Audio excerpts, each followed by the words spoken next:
Hello, beautiful people. This is Matt Boulevard, Chief Visionary Officer of New Revolution Media. New Revolution is spelled K-N-E-W, small r, capital E, emphasizing the word evolution and revolution. I'm doing an interview today with Michael DiMartino of Earthstock and Regenesis. Thank you so much for being here with us, Michael, today. Oh, thank you, Maddie. It's such a pleasure. And it was really great to come up to the Boulder and Denver area and get to meet you and a whole community of really activated, awake people doing amazing stuff. So thank you. Absolutely. We're happy to have you and see where these roots can continue to grow and find nutrients and all the good things to support this world. So can you tell us a little bit about what this Regenesis event is? It's taking place, the weekend of March 18th through like the 20th down at Joyful Journeys in Crestone, Colorado? Yes, sir. Absolutely. And it was, well, I'm going to rewind for a minute. So you're obviously a wordsmith of the highest level.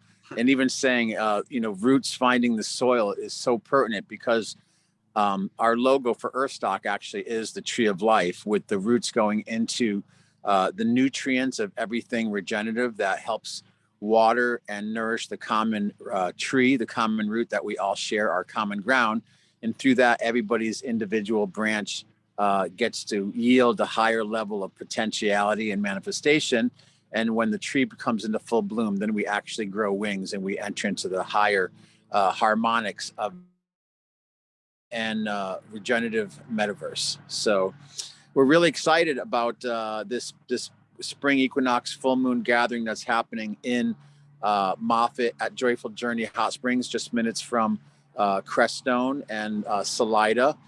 And I'm actually in the process of moving from Northern California here in Nevada City, which we've rebranded as Nirvana City.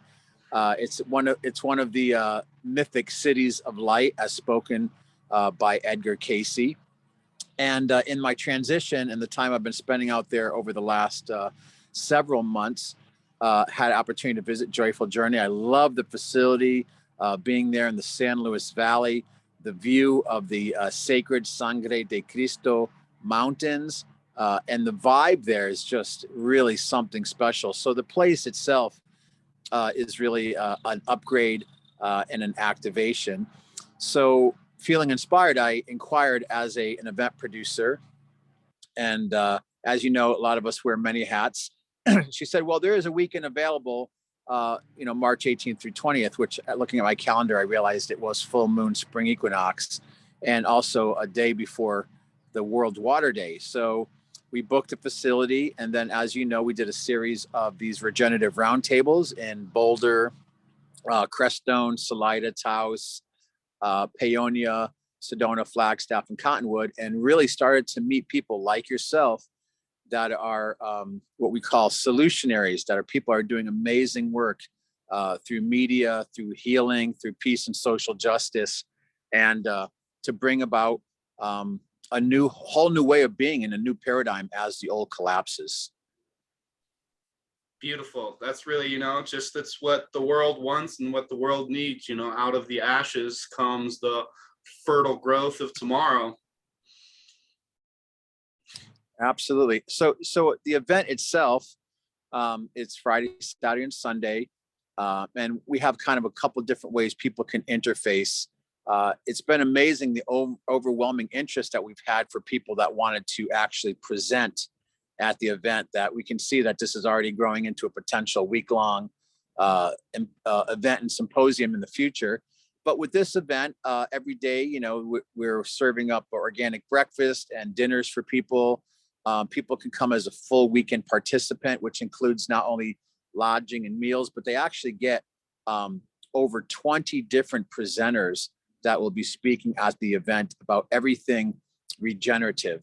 And we also have an option where people could come and just do a day pass. We know some people are local or due to budgetary restrictions might just be able to come and attend the day programs, which also includes use of the Joyful Journey legendary lithium hot springs lunch, and again, all the programs. So that's kind of a quick sketch of the general program. But what I'm really excited about is, we live in a information saturation generation, right? I mean, there's so much out there.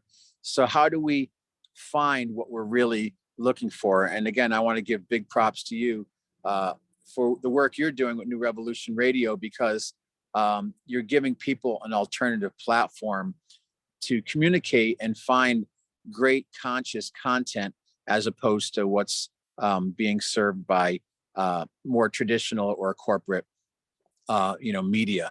So again, a big shout out to you, Maddie, for the work you're doing.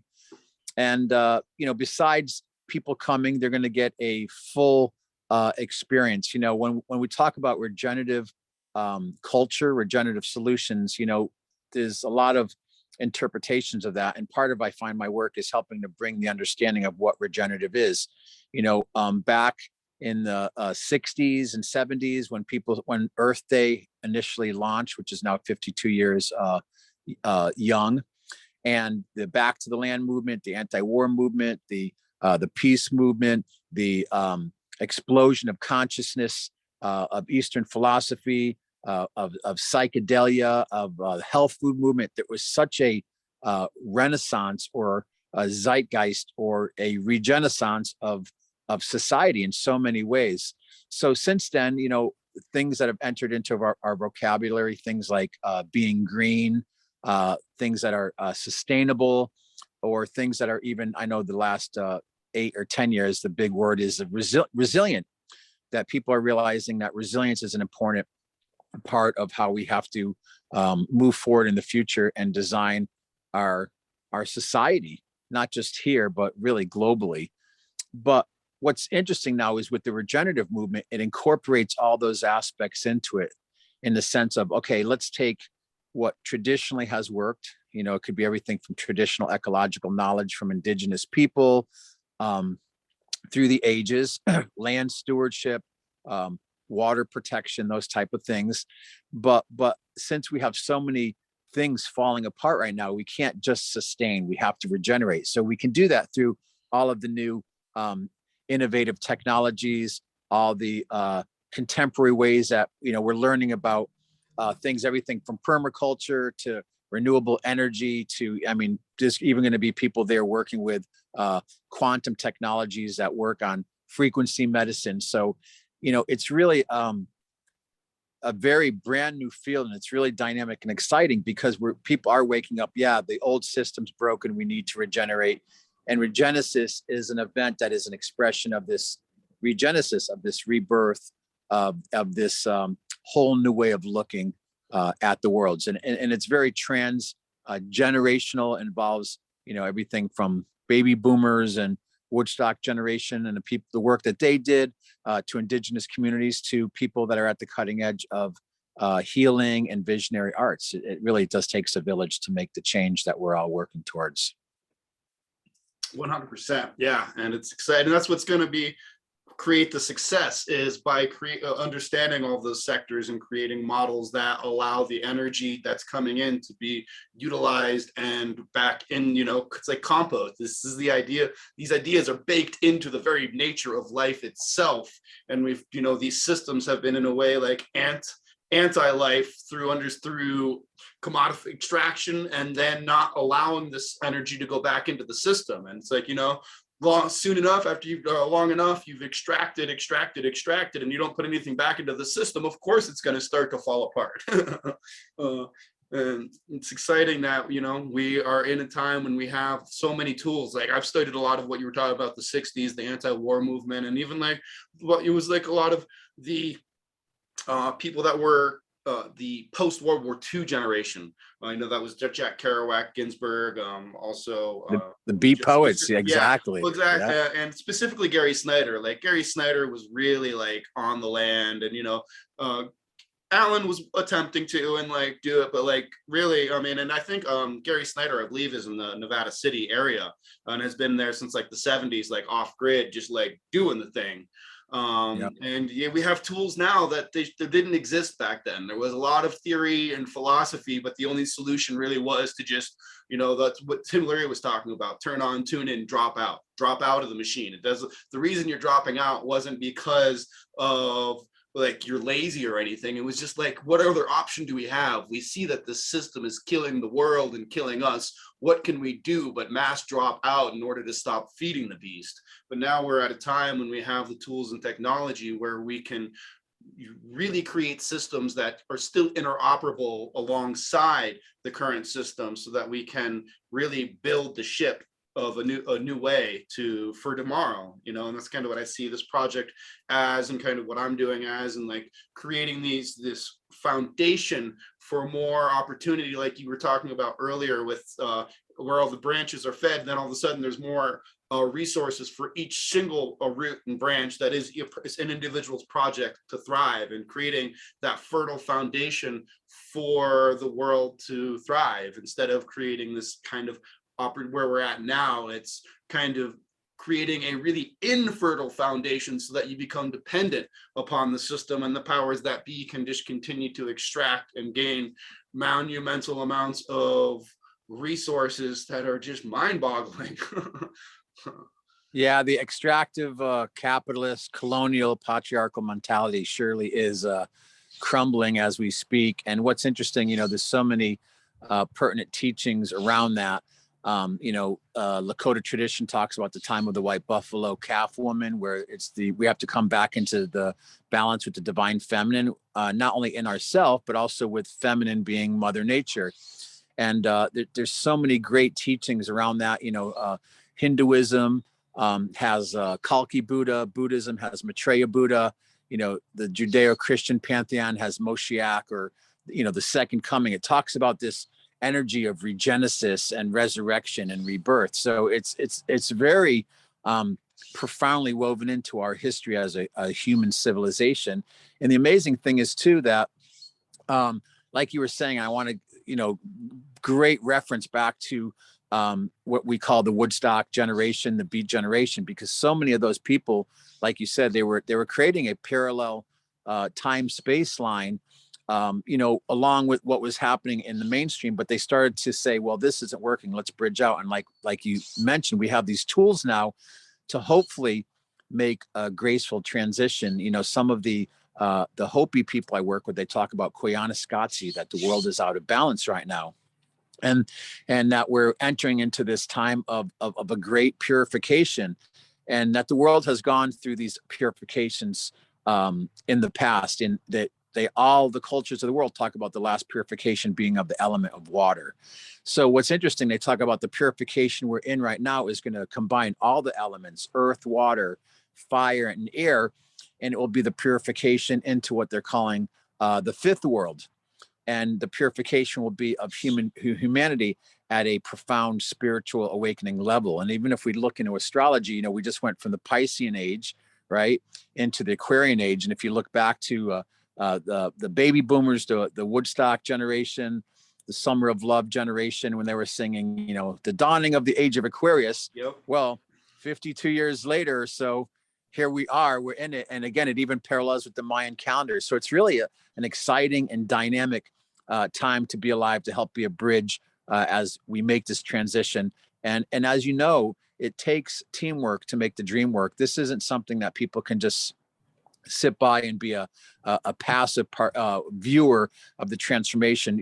And I know your work with media and everything that so many people are doing is, how do you get your hands in the dirt? How do you get people involved? Because we all have skin in the game, and it's not about counterculture or some sort of outside movement. This is about something that's becoming mainstream and pretty well is and an important aspect of our survival as a species into the future. 100%. It's the work that we're here to do, and I really, that's why I think the arts are really vital, because they have the ability to approach these topics in a different alternative way than just from a scientific sense and all of that. So the audience is opened up to take in things that they might not be as open to, just because when you approach art, there's more of an openness to the expression of what's happening. And so there's more story and more possibility that flows into it. And so what kind of art is going to be shared over the weekend? Great. Well, good question. And thank you for saying that. If I can add to that. Let's go to what I call full spectrum, the full spectrum regenerative metaverse and the different facets. And you are so on point about, arts and culture and spirituality play a huge part in this transition, art and culture, to help inspire people, to remind people where we've come from and where we're going, not only as multicultural beings from the, four corners of the world, from the various races and traditions and religions and cultures, but, where are we going now as a global civilization, and hopefully one that is unified in its collective ethos. So over the course of the weekend, God, there's going to be so many things, and I'm a little bit biased, but really excited. We have a group coming from Crestone. We're going to do some African inspired dance and drumming and movement, kind of get people embodied. A big part of this work is that we have to look at, again, full spectrum regenerative design, that as we move into this aspect of our own regenesis, it's a very deep, profound internal process. It's nothing that really can happen externally, and everything that's going to happen over the weekend is things to help. We call it galactivate and activate people. So there's going to be a dance movement where there's going to be a various people working with sound technology and sound healing, sound consciousness. In the Vedic tradition, we call it nada yoga. It's where, because if we know that everything in the universe is comprised on the most subatomic level of sound and light, right?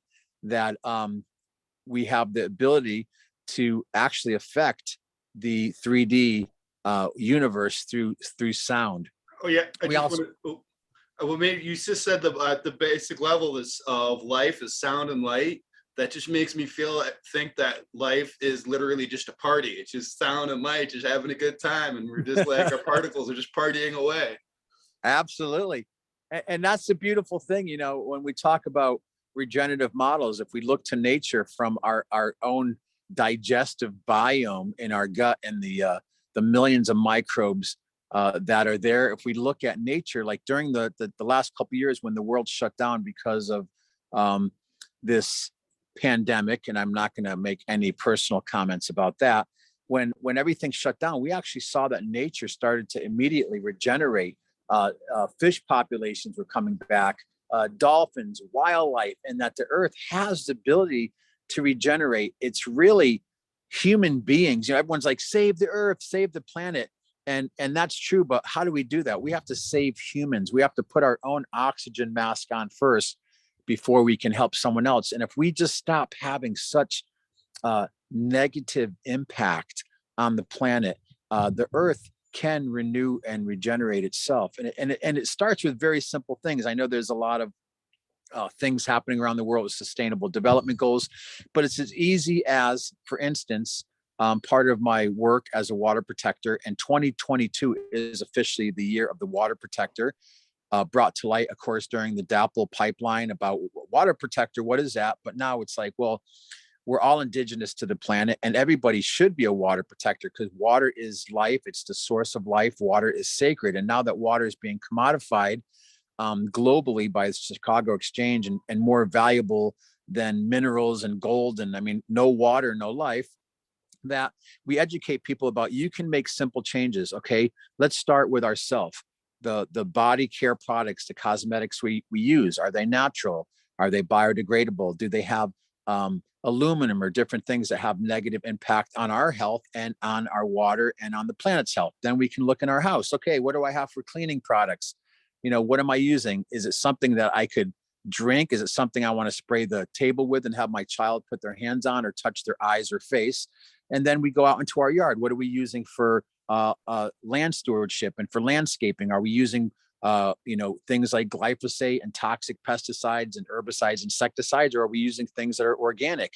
And then we look, beyond our own self-centric world into our communities. Can I be an advocate for water? Can I be even take it to another level? Can I be an activist? Right here in Nevada County, they're trying to reopen an old gold mine.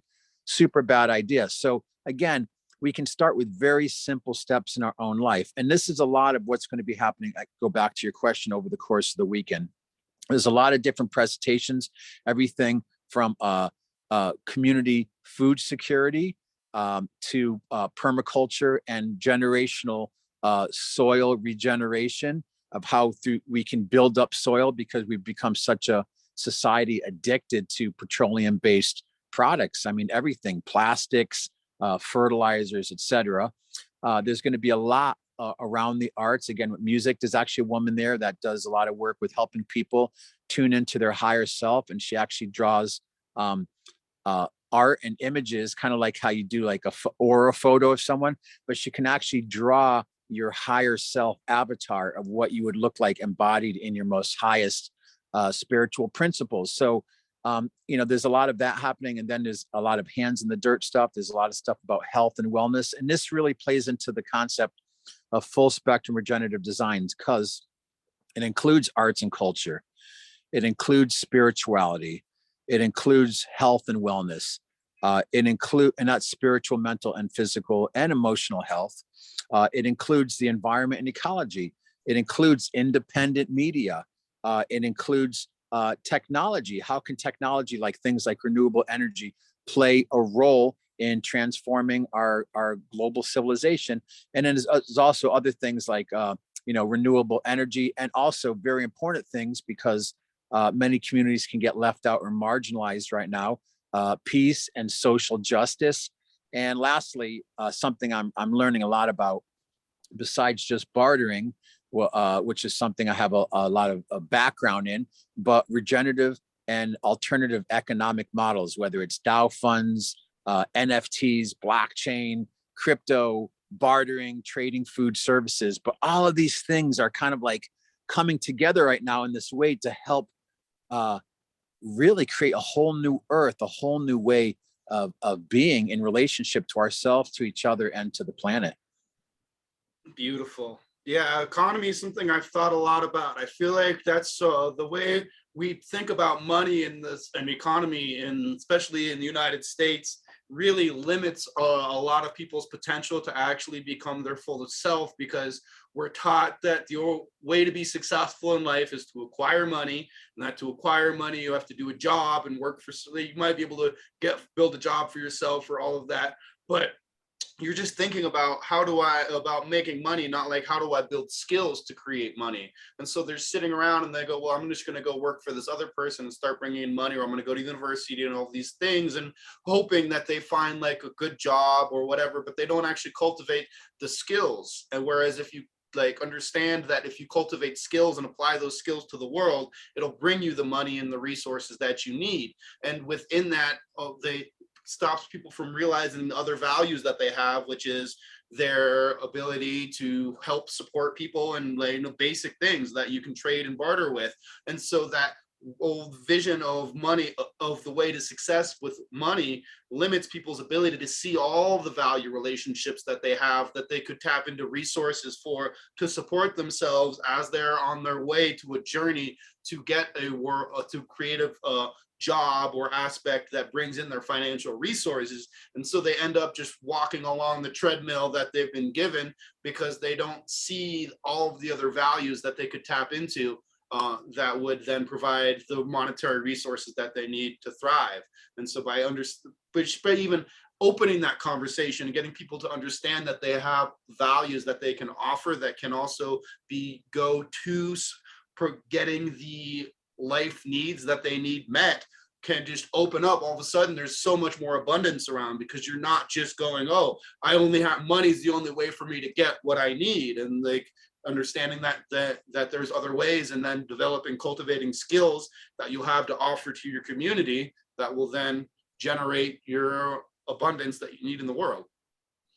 Absolutely. Great point. Yeah. It's so much about energy equity. And as Joseph Campbell says, the master of mythology, follow your bliss. And he didn't say the second part, but your butt will follow. And it's so true, because we are in this socially engineered system. It's kind of, I compare it actually to the Matrix. And I work with this woman, Marsha Ann. She just finished doing an 8-week series with us called Blessings of Liberty. And it's an 8-week webinar. And I'm really excited to meet with you over the weekend of Regenesis. There's so much connectivity with what you're doing, Maddie, and the potential and how we're going to really galactivate and synergize. Her whole program is about how do we get rid of the preceptions that we come into life with.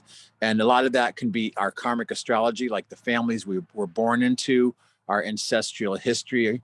They call it karmic astrology, how we're raised, how our parents affect us. So the preceptions that we have. And then when we come into the world as an adult, what is our perception of reality? And so much of that is under this dark umbrella called war powers, of how human beings have been commodified and capitalized on, and living in societies, not so much in some parts of the world, but where you're really seen as a commodity. And that is a spiritual sovereign being with your own connection to source. And, we can speak a little bit too about how even religions, as great as they do bring some very valid things, and as an interfaith minister and practicing Buddhist, and has been involved in Sikhism and Hinduism, and studied Taoism and Shintoism and Confucianism and metaphysics and Freud and Jung and, parapsychology and existentialism and all of these things. I was also raised Catholic, although I consider myself more of a mystic Christian than a Catholic. That all of these things are structures that really sometimes realistically block us from our awareness of our own sovereign connection to source energy, and the ability to claim our divine birthright and destiny, which helps move us into a whole different aspect of life experience. It's almost like that scene in The Matrix where Neo, he takes the pill and he wakes up in the chamber where he's a battery for these machines, and he pulls the cable off and he becomes liberated and starts to escape the Matrix. I mean, it sounds wildly over the top in science fiction, but on some levels, there's so much profound and deep messaging in that. Yeah, I understand it completely. My dad was that's why my dad didn't believe in really follow organized religion, but he found transcendental meditation in his own experience within that. And yeah, so that's what, the idea that you can't access the divine except through this intermediary just sets up a whole lot of opportunity for corruption, because you're just so much power there. If you don't have the connection to the divine, which is that holy source that provides all the goodness and nourishing, and the only way to access it is through this other individual that is creating walls in order to coalesce power, and that extractive model. And now, I mean, that's really in a lot of probably the capitalist methodology probably has its roots in a lot of the way that the Roman Catholic Empire built itself and extracted and for their own benefit and power. Yeah, the looting of many places around the world. So as you know, it's a really exciting time. I'm really looking forward to Regenesis because it's really just an initiation point of my work out in the Southwest. With the Earthstock Foundation, which is our nonprofit. Part of this is also we're working on building. We have this initiative because as a nonprofit, we're not heavily engaging in business or activity to capitalize on our ethos and mission statement, but we do have this initiative called ARC, which is ARC, the Alliance for Regenerative Communities. And as you know, that's where I met you. Our initiative is to going into communities and setting up these regenerative roundtables to find out who is doing certain works in the communities, whether individuals or organizations, and what role do they play in this regenerative landscape. And then out of that, we are looking, and I've been talking with Claire and Brandy a little bit too, how can we bring in a higher platform of connectivity. And we have this thing called the Source Directory, which is a great way to identify bioregional resources and people, and to actually create a regenerative community online that's not, counting on some of the big players who are making, millions and billions of dollars on advertising and sales. It's free for us to use, but yet nonetheless, there's a lot of energy and profit being extracted that really doesn't necessarily go back into the community. So that's one of our initiatives that we're really focused on. And then that really will be parlaying into the next level of ARC that we're working on in Crestone, which is the Academy for Regenerative Culture. And we're really working to have that as a facility that could be a place of everything regenerative, doing events and programs, working with people like yourself, content creators, and, really helping to cooperate and collaborate and synergize with other peoples. So many of us grew up in school hearing the farce of Darwinism, right? And the survival of the strongest. Well, if we look towards nature, once again, it's survival of the most collaborative and the most innovative. So we're really excited. We have some very practical initiatives we're working on. And Regenesis is really just one of the events that we do as part of our annual lineup of events that we do. We're also going to be doing World Water Day on March 22nd, which is a broadcast. And then later this year, we're going to be doing a broadcast for Earth Day. And we'll see, we unfortunately postponed it last year, but we were doing the Earthstock Festival here in Nirvana County at the fairgrounds. We were anticipating about 5,000 people, but it became such an impossible environment to do something that was socially responsible, public facing, to bring that many people together in a regenerative event, really at another kind of arc and height of what was happening with the whole pandemic and the mandates and what was being basically put out by our local government. So we postponed that. So we do have a very rigorous agenda that we're looking at for this year and next year. Education is part of it, but again, having this academy in Crestone, working with people like yourself to help bolster the Four Corners area, which is a very powerful, sacred place where a lot of people are moving to that are interested in sustainability, have a deeper connection to the earth and simplicity, and are really grounded and committed to community and want, some of these different aspects of creating this regenerative culture. Beautiful. So this is is this going to be the first Regenesis? This is the first Regenesis. This is our maiden voyage. And again, it was incredible because it just started with the idea of doing something for spring equinox. And, through the tour, we met people like yourself and others. There are going to be, there's going to be so many different activities for people to do, again, around health, around regenerative agriculture, around technology, around upgrading, sound healing, dance, movement, chanting, art. Is going to be great. Organic food, and of course, really, we haven't mentioned the legendary healing waters of Joyful Journey in the Lithium Springs that has incredible healing abilities. And again, right at the foot of the sacred Sangre de Cristo Mountains. And this will be happening on spring equinox and full moon, and on the eve of World Water Day. So we're really feeling pretty jazzed, pretty excited and activated about it. And it is going to be a small event. We're keeping a very intimate and safe container. And there's different ways for people to get involved, whether it's the whole weekend or just come with the weekend day pass and experience some of that. And more than just the event, this is an initiation of more community building, of more relationships and more connectivity. So this is really just like a seed to really sprout that tree of life that Earthstock represents and holds, and as a way for forming community and activating the visions to a higher level of manifestation. Absolutely. And the slogan that was kind of given to us by the universe was Regenesis, ancient wisdom, future visions, and modern solutions. So we're it's like the ancient future. There's so many different facets to it, and really we're not trying to overstate what it is, because every person like yourself will bring their unique piece to it, and we're going to co-create something really amazing, because it really is. It's we're not dealing with hierarchies, even though it's an event with a name. There's no hierarchy. Everyone has a place at the table. There's going to be evening roundtables to discuss what people have experienced and how can we move this energy forward. So there'll be something for everyone.